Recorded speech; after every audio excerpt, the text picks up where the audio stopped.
विचार एक शक्ति है जो इस पर समुचित नियंत्रण कर ठीक दिशा में संचालन कर सकता है। वह बिजली की भांति इससे बड़े बड़े काम ले सकता है, किंतु जो इसको ठीक से अनुशासित नहीं कर सकता वह उल्टा इसका शिकार बन अपनी ही शक्ति से स्वयं नष्ट हो जाता है।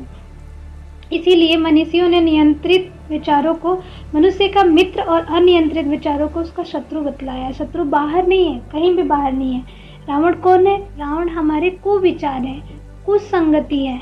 तो सुमति क्या है? सुमति हमारी शत्रु नहीं है, हमारी दोस्त है, हमारी मित्र है। जब हमारे पास सद्बुद्धि है वो हमारे मित्र है, हमारे पास कुबुद्धि है वही हमारे शत्रु है।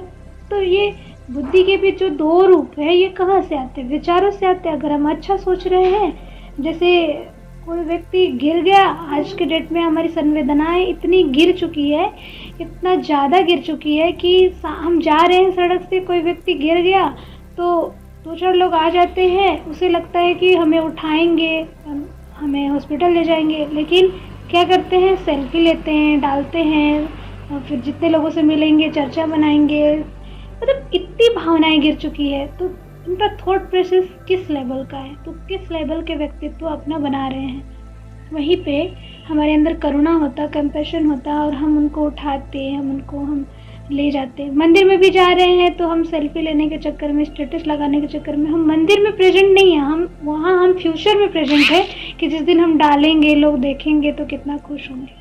तो सारा का सारा विचारों पे डिपेंड है। तो समस्त शुभ और अशुभ, सुख और दुख की परिस्थितियों के हेतु तथा उत्थान पतन के मुख्य कारण विचारों को वश में रखना मनुष्य का प्रमुख कर्तव्य है। विचारों को उन्नत कीजिए, उनको मंगल मूलक बनाइए, उनका परिष्कार एवं परिमार्जन कीजिए, और वे आपको स्वर्ग की सुखद परिस्थितियों में पहुंचा देंगे। ठीक है, हमें चिंतन मनन करना चाहिए। चिंतन मनन क्या है? अपने थॉट प्रोसेस का। हम क्या करते हैं? दूसरों के बारे में चिंतन करते हैं। कहीं दो लोग बैठेंगे, थर्ड पर्सन की बात करेंगे, वो ऐसा है, वो वैसा, और उसकी अच्छाई नहीं, उसकी बुराई पे ही बात करेंगे।